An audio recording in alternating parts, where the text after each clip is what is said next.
The order was clear: destroy all records, deny everything, sign the agreement and walk away. I followed that order for 15 years.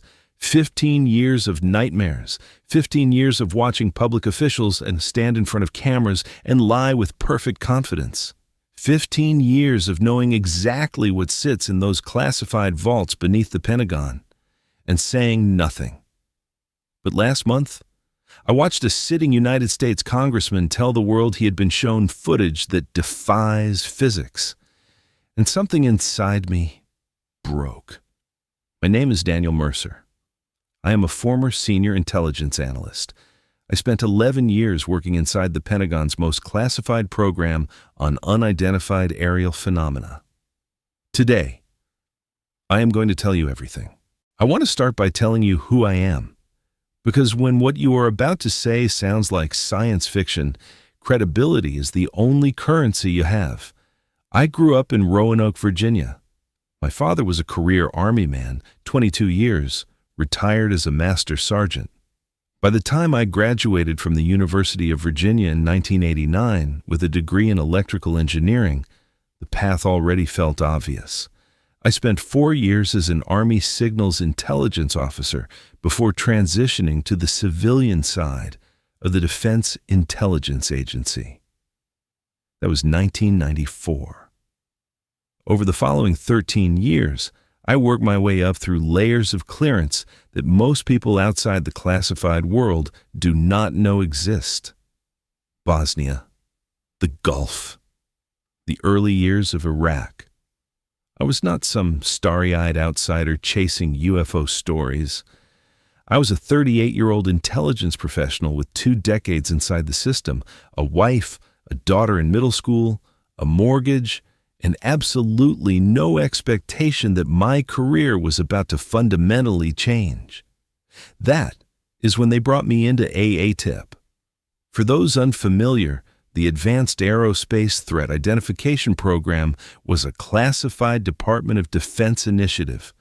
Officially, it ran from 2007 to 2012. Officially, our unit was small. 12 analysts at peak operation. Some came from aerospace engineering, some from signals intelligence. One woman on our team held a doctorate in quantum physics. We were not conspiracy theorists. We were not enthusiasts. We were intelligence professionals with the highest clearances the United States government issues, and we had been tasked with a very specific national security question. Are unidentified aerial phenomena a genuine threat to the United States military? For my first 3 months inside the program, I was a skeptic. Genuinely. I had spent my career trusting data over narrative. Most of what crossed my desk in those early weeks was explainable once you knew where to look.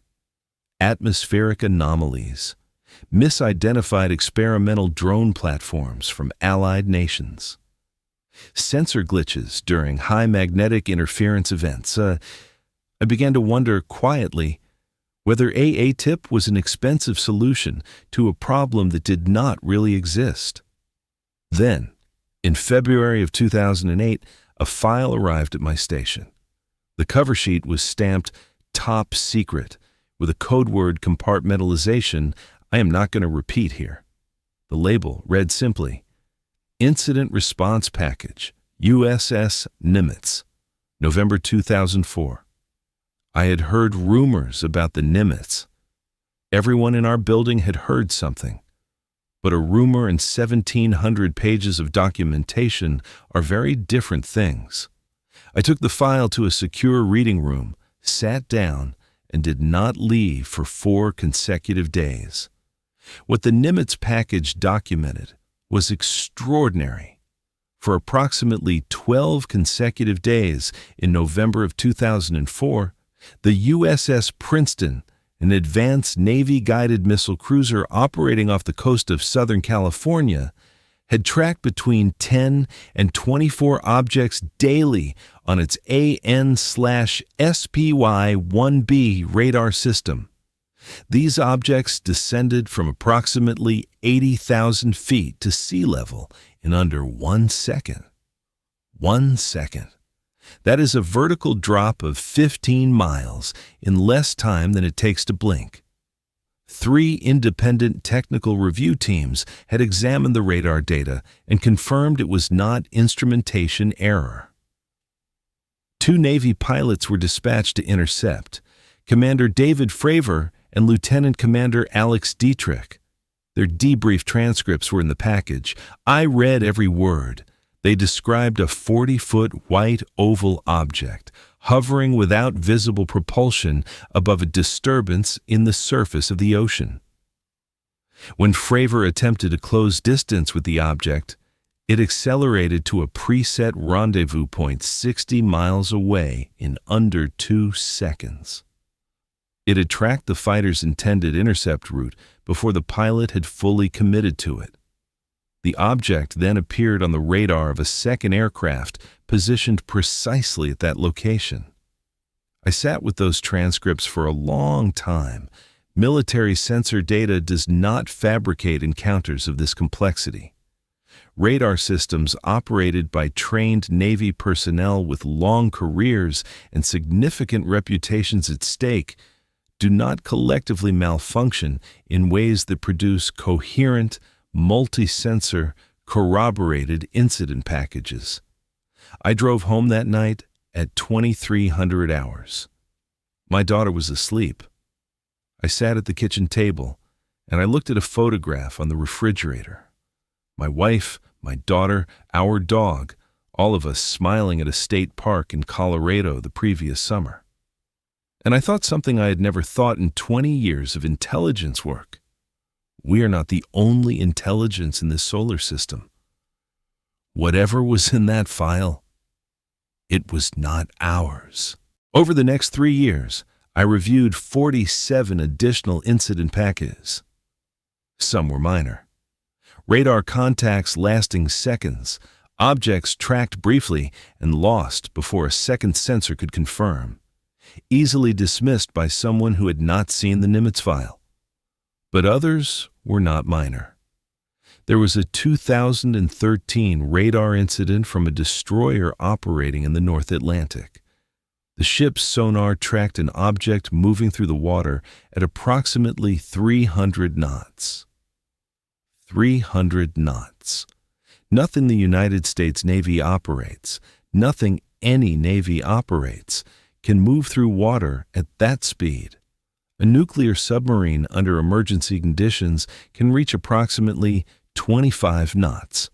The object sustained 300 knots for 9 minutes before ascending vertically and departing from all sensor coverage. I reviewed that file 4 times over 2 weeks. Every time, my conclusion was the same. We have no explanation. We have only data. There was a 2010 incident involving a reconnaissance asset over the Pacific. The aircraft's forward-looking infrared camera captured an object maintaining perfect formation flight with the aircraft for 11 consecutive minutes. Perfect formation. Matching speed, altitude, and heading exactly. Then, the object departed vertically at a rate that exceeded the sensor's tracking capacity. Our aerospace consultants reviewed the footage frame by frame. The object was not a reflection, not a lens artifact, not a weather anomaly. It was a solid physical craft performing a maneuver that our physics cannot currently explain. I started keeping a personal journal at home, nothing classified, just my own questions, my own effort to process what I was reading every day in that basement office. By 2010, I had stopped being a skeptic. I was not dramatic about it. I did not panic. But I understood, with the quiet certainty that comes from years of analyzing intelligence, that the United States government had been aware of a phenomenon it could not explain for much longer than anyone had admitted publicly. In the spring of 2011, I attended a briefing that I have never been able to fully set aside. 11 people in the room, the program director at the front. He began by reviewing several recent incidents. Standard format. Then he deviated. He told us that our program existed inside a 3-tier classification architecture, that ASI-TIP itself was a sanitizing layer, that above us operated under special access program rules so compartmentalized that even he had only partial visibility into their activities. There were offices conducting work that we would never be read into. He said there were materials in storage, physical materials recovered from incident sites. He did not tell us where the sites were. He did not tell us when the recoveries had occurred. He said the materials were real, they were genuinely anomalous, and that analysis of them had produced results the relevant authorities had determined were not appropriate for distribution through standard classification channels. I raised my hand. I asked the only question that made sense. I asked, "Not safe for whom?" He looked at me for several seconds before he answered. The room was completely quiet. He said, "Everyone." I drove home that evening at 2200 hours. My daughter was at a school event. My wife was reading. I sat at the kitchen table for a long time, and I thought about that word. Everyone. Not safe for the public. Not safe for foreign adversaries to know we possess. Everyone. As if the information itself, the thing the materials had revealed, was something that the human mind at large was not considered ready to receive. I thought about that word for years. I still think about it. But that was not the moment that truly broke something in me. That came 3 years later. In the autumn of 2014, a researcher I knew from a parallel network of cleared former analysts contacted me through an intermediary.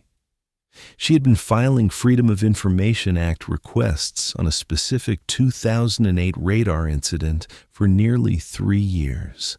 She had finally received a response, 42 pages. The problem was they were the wrong 42 pages. She had requested specific documents by case number. The response contained 42 genuine declassified pages, but the case numbers did not match her request. Someone processing her Freedom of Information Act request had accidentally included documents from a different program, a program with a different code word designation, a program that, based on the case numbers and internal reference dates in those pages, appeared to have been in active operation since at least 1968, not 2007. 1968. If what those documents suggested was accurate, then ATIP was not the beginning. ATIP was merely the most recent named iteration of a program that had been running for nearly 4 decades before I walked into that basement. I sat at my desk, and I could not breathe correctly for a long time. I thought, how many cycles of analysts have sat in rooms like mine? How many generations of intelligence professionals have reviewed material like the Nimitz package, confirmed its authenticity, and then gone home and kept silent? How many careers? How many decades? And I thought about the word the director had used. Everyone. 3 days after I reviewed those documents, my personal mobile phone rang, a number I did not recognize. The caller identified himself as an assistant to the office of the Deputy Secretary of Defense. He was polite, measured. He asked whether I had recently received any materials through unofficial channels pertaining to classified programs. I said no. He said good. He said that any materials received through non-official channels and pertaining to classified program information would constitute a potential violation of my standing agreements. He wanted to make sure I understood that. He said he was sure I did. He said, "Have a good evening," and ended the call. I sat very still for a moment. Then I understood. They had been monitoring the researcher's Freedom of Information Act submissions closely enough to identify who she had contacted afterward. They had known she sent me those pages before I had even finished reading them. And they had called me. Politely, professionally, but they had called me. That night, I took my personal journal from the safe in my home office, drove to a park 2 miles from my house, and sat in the car with it for 45 minutes. Then I drove home. Then I drove back. I burned it in a trash can at the edge of the parking lot while it was raining. I watched it burn and I thought about my daughter. She was 15 years old. She had never known anything about what I did in that basement. She thought her father worked in government procurement analysis. I had let her believe that for years because it was safer. Safer. I had kept the truth from my own daughter to keep her safe. I thought about what that word meant in the context of the briefing room, in the context of the phone call, in the context of a program that had been running in some form since before I was born. And I stood in the rain and I watched the journal burn and I felt nothing. That was what frightened me most. Not the call, not the monitoring, not the physical materials and storage and whatever they had revealed about our place in the universe. The nothing. The absolute emptiness of having confirmed beyond any remaining doubt that the system was total, that the silence was enforced at every level, and that I had signed my name to it twice. I went home. I did not speak about it to anyone. For 11 more years, I said nothing. In 2012, AATIP was officially dissolved. Our files were transferred to a successor program I was not read into. My clearances were retained and reassigned. A Department of Defense attorney contacted me to reaffirm the terms of my non-disclosure agreement. More pages this time, more specific language. My hands were completely steady when I signed it. I had already learned not to let them shake where anyone could see. For 5 years, I worked adjacent programs. Nothing is significant. I retired from federal service in 2017. That December, the New York Times published their investigation into AATIP. I sat in my living room and watched the coverage with my wife. She asked if I had known about this when I worked at the Pentagon. I told her I had been in a completely different department. She believed me. She had no reason not to. She had spent 23 years married to a man who kept secrets as naturally as breathing. I watched the subsequent congressional hearings with the quiet, specific knowledge of someone who understands the gap between what is being said and what is actually known. David Grush's testimony in 2023 confirmed elements I recognized. His core claim that programs exist operating outside congressional oversight involving non-human technology did not surprise me. I had attended a briefing in 2011 where a program director had strongly implied exactly that. But what finally broke the 15 years of silence was something smaller than a congressional hearing. It was a podcast. Congressman Eric Burleson, sitting in an ordinary-looking recording space, describing a classified Pentagon briefing in which he had been shown footage of aerial objects performing in ways that he could only describe as defying physics. He was not embellishing. He was not performing. He was a sitting member of the United States House of Representatives describing, in plain language, what I had been reading in classified incident packages for 11 years. And the footage he described, the behavior he was trying to put into words, I recognized it, not because I had seen the same footage, but because I had read 47 packages documenting 47 instances of objects that behave exactly the way he was describing. Objects that drop 15 miles in 1 second. Objects that track your intended intercept route before you commit to it. Objects that maintain formation at max speeds without any visible propulsion. Objects that transit from the atmosphere into ocean water at velocities that should, by every law of physics we currently understand, destroy any known material. The congressman was not exaggerating. If anything, he did not have access to enough of the record to understand how understated his description was.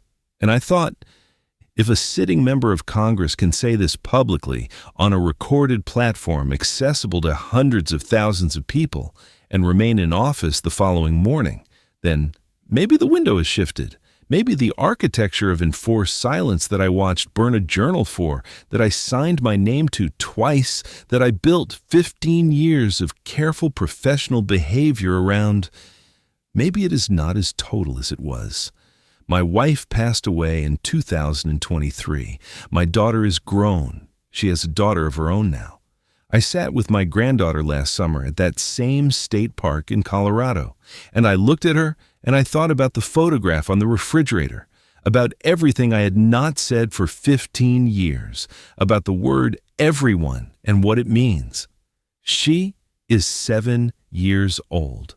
By the time she is my age, I believe the information will be public. I believe the window will be fully open. But I find I can no longer wait for that. I am 58 years old. My clearances lapsed when I retired. The specific information I hold is not current. The programs have evolved past what I know, but the foundation is still the same. They know. They have known for a very long time. And the reason you do not know is not because the information would cause panic. It is because the information is still being processed by people inside systems that were never designed to share what they find. That is my belief. I cannot prove it to you. But I have spent 11 years inside the system reviewing the data. And that is what the data suggests.